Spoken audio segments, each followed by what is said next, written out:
भगवान की जैसी इच्छा हो, जो वो तुम्हें जिस परिस्थिति में रखे हैं उसमें संतुष्ट हो जाओ। अपनी ऐसी वृत्ति बनाओ कि भगवान से भी मांगने की इच्छा ना हो। यदि आप ठीक से भजन करते हो तो आपको कोई आकांक्षा करने की जरूरत नहीं। आगे से आगे वो जहां पहुंचाना, जो करना अपने आप करेंगे। एक जो निश्चिंतता, निर्भयता, एक ठसक, हर समय नवीन उत्साह, वो भगवान ने जैसी परिस्थिति चयन की थी उसी में राजी होने से हो गया। ये जो अहंकार को पुष्ट करने के लिए धर्म की आड़ में दान पुण्य आदि करते हुए हम अहम को बढ़ावा देते, ये माया का फसाव है। अपनी वस्तु मानकर दान करने से ठीक है, कई गुना वो मिल जाएगी आपको, पर जितनी आपके पास है उतना आपको वो दुख दे रही है, भगवत विस्मरण करा रही है, अहंकार बढ़ा रही है, तो उससे 10 गुना और बढ़ जाएगा, तो अशांति तो और बढ़ जाएगी। तुम्हें लगता है वैभव बढ़ने से शांति होती है? नहीं, ज्ञान बढ़ने से शांति होती है। त्यागाच्छांत्यनंतरम, विवेक के द्वारा असत वस्तु, असत पदवी, असत क्रिया, असत चिंतन, जब इनका त्याग होता है तो शांत हमारा स्वरूप है, क्योंकि हमारे अंशी भगवान का शांत स्वरूप है। शांताकारम भुजग शयनम। देखो, कोई सांप पे लेट के भी शांत रह सकता है, और ये तो भगवान शेष जी और उनकी गोद में लेटे हुए हमारे प्रभु कैसे शांताकारम। तो हमारा स्वरूप क्या है? शांत है। शंकर सहज स्वरूप सम्हारा, लाग समाधि अखंड अपारा। अखंड अपार समाधि, परम शांति। तो ये जो हमारा मन हमको संकल्प विकल्प में फंसाता है कि ये दान कर दूं तो ये मिल जाएगा, ये कर दूं तो ये मिल जाएगा, करो, अपनी वस्तु मान के नहीं। त्वदीयम वस्तु गोविंदम तुभ्यमेव समर्पये। हे गोविंद, हे प्रियाजू, आपके द्वारा जो सेवा सामग्री दी गई है वो सेवा सामग्री आपके चरणों में समर्पित है। इससे आपको भगवत प्रेम मिलेगा, भगवत कृपा मिलेगी, आप महान शांति को प्राप्त होंगे। क्रिया वही है, अपनी वस्तु मान के दोगे तो कई गुना बढ़ के मिलेगी, और प्रभु की वस्तु मान के दोगे तो प्रभु मिल जाएंगे, जो परम लाभ है। इस मनुष्य जीवन का परम लाभ भगवत प्राप्ति है। श्रीपाद कह रहे कि विद्या, माया के 2 स्वरूप हैं, एक है अविद्या और एक है विद्या। दोनों माया ही हैं, पर विद्या में भगवान की प्राप्ति का मार्ग प्रकाशित होता है, और अविद्या भगवान से विमुख करके नाना प्रकार के भोगों में फंसाती है। दोनों माया ही। पर जो विद्या पढ़ करके उसे अभिमान से युक्त कर लिया जाता है, वो फंसाने वाली ही बन जाती है, क्योंकि वो भी माया ही है। मैं शास्त्रों का ज्ञाता हूँ, मुझे बहुत आता है, मुझे सब ज्ञान है, मैं विद्वान हूँ, ये ठीक नहीं। ये अहंकार आपको फंसा देगा, ये मुक्त करने वाला नहीं है। मुक्त करने वाला जो ज्ञान है, जो विद्या है, वो विद्या विनय संपन्ने ब्राह्मणे गविहस्तनी स्वनी चुपाके चा पंडिता समदर्शिना। तुम्हारी विद्या के प्रभाव से अविद्या नष्ट हो जाए और समदर्शी दृष्टि प्राप्त हो जाए, सब में एक ही परम तत्व विराजमान है, ऐसा अनुभव हो जाए, ये विद्या का लाभ हुआ। पर हम विद्वान होकर विद्याभिमान करके अगर अपने को और बांध रहे हैं तो विद्या नहीं है, वो अविद्या ही है। श्रीपाद कह रहे हैं, जगत ख्याति पूजाद्य लब्धा। कोई मुझे बहुत अच्छा कहे, बहुत बड़ा दानी है, बहुत भगत है, बहुत सेवक है, आदि आदि, यदि ऐसी सुनने की इच्छा है, आपको ऐसी ख्याति पाने की इच्छा है, तो ये भी माया का जाल है, जो आपको आवागमन में बांध करके कष्ट देगा। विश्वास कीजिए महापुरुषों के वचनों पर। जब आप अखिल लोक चूड़ामणि भगवान के दासत्व से युक्त हो जाएंगे, उनके महामहिम नाम का जप, उनकी चरण सेवा, उनके गुण कीर्तन, तो आपका यश तो अपने आप हो जाएगा। पर यदि आप चाहेंगे यश और उसमें राजी रहेंगे तो आपका परमार्थ नहीं बनेगा। स्वार्थ तो जय जयकार लोग करेंगे पर परमार्थ नहीं बनेगा। फिर लाभ क्या मिला? अद्याहारेपि यादृच्छिक उर्गुण वानप्य हो समृतात्मा।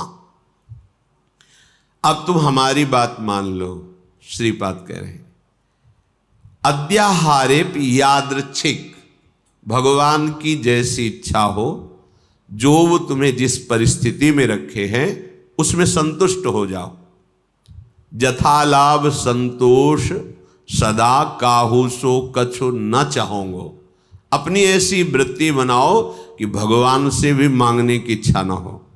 जैसे वो मुझे रख रहे मैं उसमें राजी हूं। ये बहुत बड़ी उपलब्धि है, बहुत बड़ी सिद्धि है ये। इसी से सारी कामनाएं नष्ट हो जाती है। बिन संतोष न काम न साही और अछत काम सुख सपने नाही। बिना संतोष के कामना का नाश नहीं होता, और जब तक कामना रहती तब तक स्वप्न में भी जिसे सुख कहते हैं उसका अनुभव नहीं होता। जागृत की कौन कहे? आप कामना में ही सुख ढूंढ रहे हैं, और सिद्धांत कह रहा है कि अछत काम सुख सपने नाही। यदि हृदय में कामना है तो स्वप्न में भी सुख नहीं मिलेगा। कामना कैसे नष्ट होगी? बोले जथा लाभ संतोष सदा काहू सो कछु न चाहोगे। मैं सदा संतोष धारण करूंगा कि मेरे प्रभु ने जैसा विधान कर दिया है हमारे लिए पर्याप्त है। जथा लाभ आद्याहारेपि यादृच्छिक, जो हमारे आराध्य देव है उनकी इच्छा के अनुसार हमें आहार वास वस्त्र व्यवस्था और संग, ये जो कृपा करके मिला है, हमको अब आकांक्षा नहीं करनी चाहिए किसी भी वस्तु की। सच्ची मानो जैसे कोई प्रश्न करे कि हमें सत्संग की आकांक्षा करनी चाहिए, हमें भगवत चरणारविंद के धाम में रहने की आकांक्षा करनी चाहिए। यदि आप ठीक से भजन करते हो तो आपको कोई आकांक्षा करने की जरूरत नहीं। आगे से आगे वो जहां पहुंचाना जो करना है अपने आप करेंगे। हम वृंदावन को जानते भी नहीं थे, पहली बार स्मरण हुआ कैसा होगा वृंदावन, क्योंकि अपने लोगों की अंतर्दृष्टि रहती थी, एक एक हरकत पर नजर थी अंदर की, बाहर का तो मतलब ही नहीं था। भगवान की ऐसी असीम कृपा रही है कि यौवन अवस्था में कभी कहीं भरपेट भोजन मिला हो तो मिला हो, ना कोई गर्म कपड़े पहनना, ना जीवन में कभी पंखा चलाना। ये ऐसी दुनिया का प्रपंच तो बहुत दूरी बात है, कभी पंखा के नीचे सोए हो ऐसा अनुभव नहीं है वृंदावन के सिवा। एकमात्र अंतर्दृष्टि, मेरी वृत्ति कहां है, बस इसी पर रहती थी। कहां है मेरी वृत्ति? बस हर तरह से इस मन को देखा है। जैसे लोग कहते हैं ना, मामू को मार्ग में पीएचडी किए, तो साधक उपासक साधु महात्मा केवल मन पर दृष्टि रखते हैं। सारी पढ़ाई मन की है, इसमें और कोई बाहरी बातें नहीं है। इसमें परम सिद्धि का जो लाभ होता है वो केवल मन पर दृष्टि रखी जाती है। उसी को दृष्टि में रख करके सृष्टि से बचा के और भगवान के चिंतन में लगाना, बस एक लगन लगी हुई, कैसे ब्रह्म साक्षात्कार हो, कैसे वहां कोई ये गुंजाइश नहीं थी। भोग सामग्री, भोग वार्ता, भोग दृश्य, घाटों में कहां गुंजाइश? दोपहर की तपती धूप में पंडों की छतुरी के नीचे, और रात्रि में वही घाटों में थोड़ी देर भिक्षुकों के बीच में बैठ जाना, जो मिला मिला, नहीं तो हर हर महादेव, शांत एकदम। ब्रह्मचर्य और संयम का बड़ा बल होता है। कभी निराश हताश और ऐसा नहीं कि चलने लायक नहीं, ऐसा कभी अनुभव जीवन में नहीं हुआ। आप समझिए वो परिस्थिति अगर ना मिलती तो शायद है कि वो अनुभव भी ना होता। जो अनुभव, एक जो निश्चिंतता, निर्भयता, एक ठसक, हर समय नवीन उत्साह, वो भगवान ने जैसी परिस्थिति चयन की थी उसी में राजी होने से हो गया। एक बार इतने भूख से व्याकुल हुए तो दो संत आए काशी के, और ऐसा कहाँ रहते हो? घाटों में रहते। भोजन जो महादेव जी दे देते। या घाटों में कौन देता है? अन्नपूर्णा। कभी सतुआ इतना जिससे भिखारियों को लोग बांटते हैं, 2-4 किलो सतुआ लिया, 50 बैठे हैं, ऐसे से डाल दी।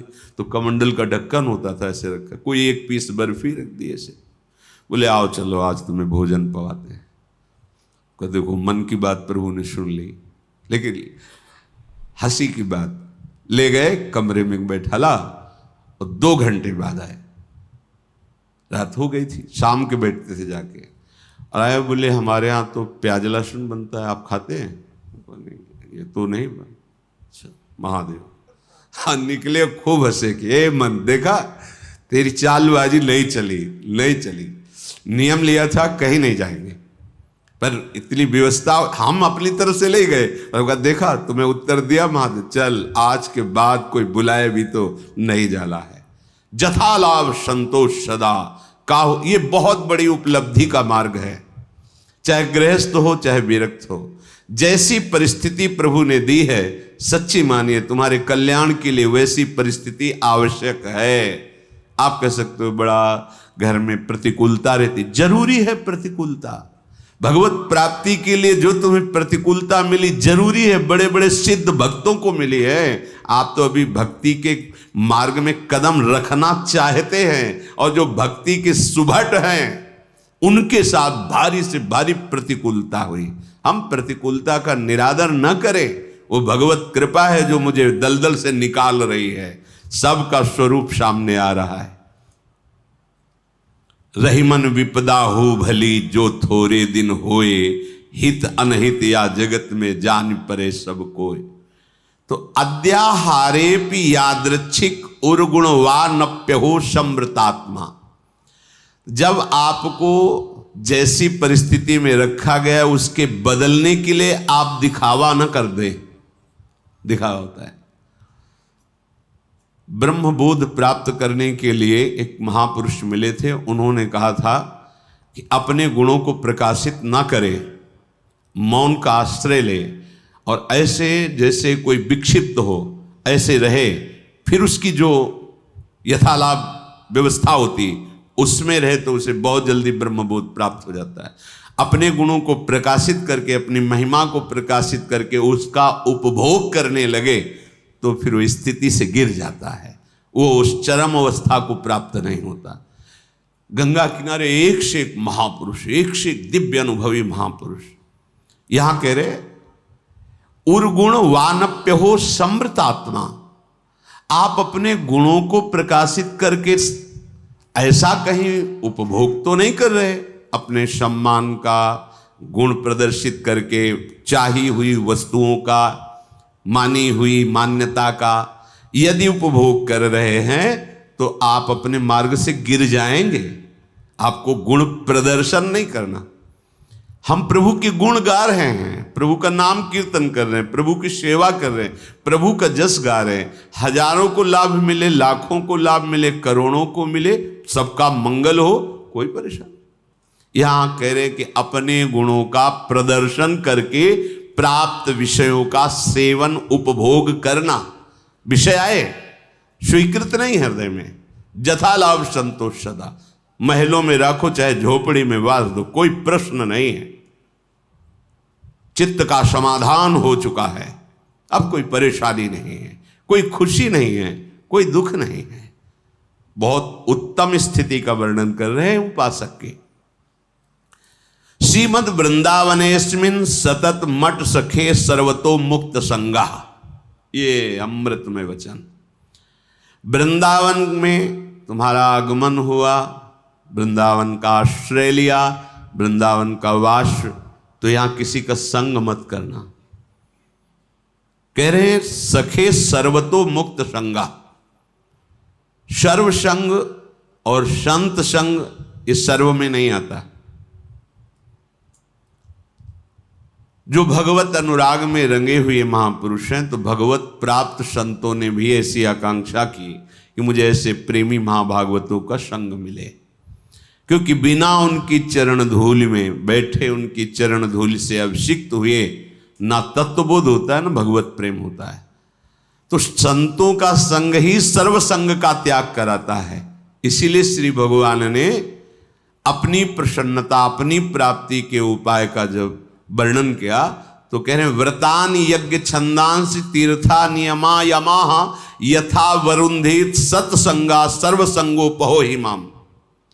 बड़े बड़े व्रत नियम और तीर्थ यात्रा धर्म आदि, इन सब के द्वारा शास्त्र स्वाध्याय आदि, देवताओं का यजन पूजन आदि, इनके द्वारा मेरी प्राप्ति उतनी संभव नहीं जितनी संत संग से। क्योंकि संत संग क्या करता, सर्वसंगोपहोहिमाम, सर्व संगों का त्याग करा देता है। जो आसक्ति संसार में, विषयों में, व्यक्तियों में, वही आसक्ति यदि संत महात्मा में हो जाए तो मोक्ष का खुला हुआ द्वार शास्त्रों में पाया गया है। तो यहां जो सखे सर्वतोमुक्त संगा, उसका भाव है जो प्रभु से विमुख जन है उनसे हमारा परिचय भी नहीं होना चाहिए। वृंदावन ऐसे रहे मनो चिन्हारो नहीं, हम नहीं पहचानते किसी को, नेत्र नीचे हैं, अपने मार्ग को देख रहे हैं और अपने प्रिया प्रीतम का स्मरण कर रहे हैं। जो मिलता है मेरे प्रभु इस रूप में आए हैं, ऐसे भाव से। कहीं कोई सांसारिक भाव, सांसारिक संबंध नहीं। सांसारिक प्रपंच को स्वीकार करने वाला उपासक उपासना में आगे बढ़ नहीं सकता। अपने गुणों को प्रयोग न करते हुए, जो हमारे अंदर भागवतिक गुण हैं, वो प्रभु की महिमा को, प्रभु के यश को गान करके जगत मंगल के लिए हैं।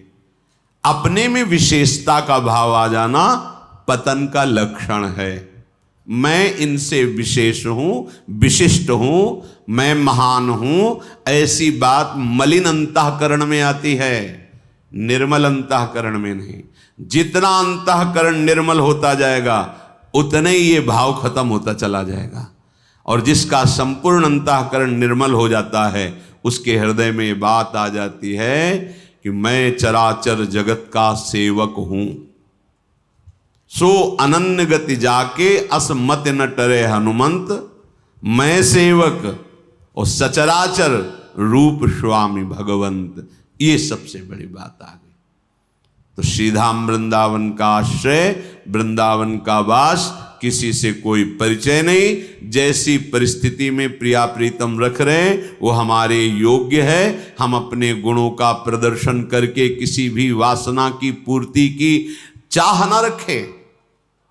हमारा एकमात्र उद्देश्य भगवत प्रसन्नता, दान पुण्य आदि करके सब कर मांगत एक फल रामचरण रति हो। सारी चेष्टाएं हो रही, इसका फल है मेरी प्रिया जो प्रसन्न हो जाए, मुस्कुराकर एक बार हमारी तरफ कृपा कटाक्ष कर दे। चलते हैं। भगवान श्री राम पंचवटी में आसन पर आसीन हैं। लखनलाल जी ने प्रश्न किया, हे करुणा निधान प्रभु, मैं ये जानना चाहता हूं कि ज्ञान किसे कहते हैं, क्योंकि आप स्वयं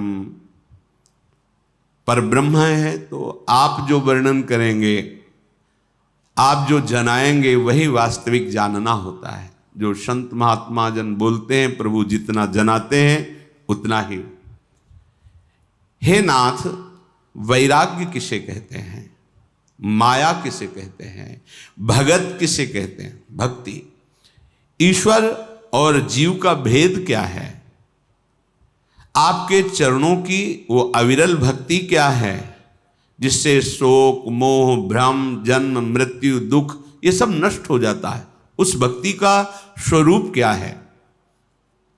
भगवान श्री राम ने कहा, हे लखन, हम कम शब्दों में वर्णन करते हैं, ध्यान पूर्वक सुनो।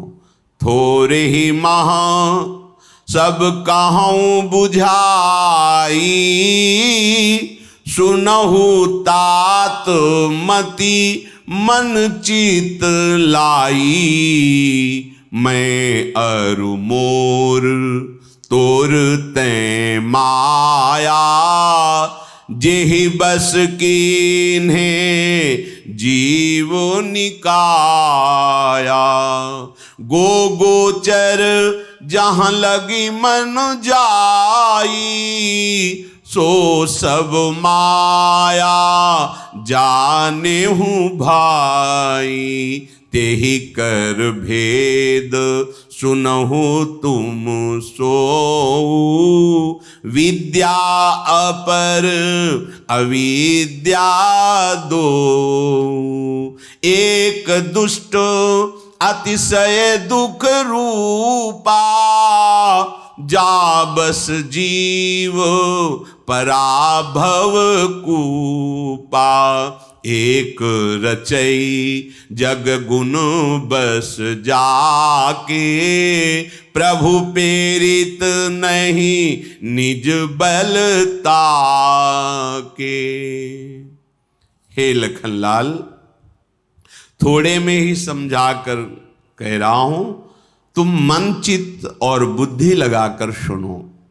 मैं और मेरा, तू और तेरा, ये माया का लक्षण है। देख लो, मैं, मेरा, तू, तेरा, ये माया का लक्षण है। ये अंदर जहां वृत्ति हो तो माया की वृत्ति है। ये मेरा, ये तेरा, ये मैं, ये तू। मैं, तू, मेरा, तेरा, ये माया की प्रधान वृत्ति है जो हृदय में ही बैठी हुई है। देख लो, इसी ने समस्त जीवों को माया में बांध रखा है। मैं, मेरा, तू, तेरा, इस वृत्ति से संपूर्ण चराचर जगत को बांध रखा है इस माया ने। साधक इसी पर प्रहार करता है। मेरा और तेरा खत्म, या तो मैं, तो वो अहम ब्रह्मास्मि। इतने बड़े बनो कि तुम्हारे समान कोई रह न जाए, इतने बड़े बनो कि तुम में सब समा जाएं। अब बचा केवल मैं, वो शुद्ध मैं श्री कृष्ण है, जिसे अहम ब्रह्मास्मि, मैं ब्रह्म हूं। ये ज्ञान मार्ग और भक्ति, केवल तू ही तू, जिधर देखता हूं तू ही तू, बस खत्म। जहां मैं तू वहां माया, जहां केवल मैं, तू है ही नहीं, वो ज्ञान। और जहां मैं खो गया, केवल तू ही तू, वो भक्ति। और जहां मैं और तू वहां माया।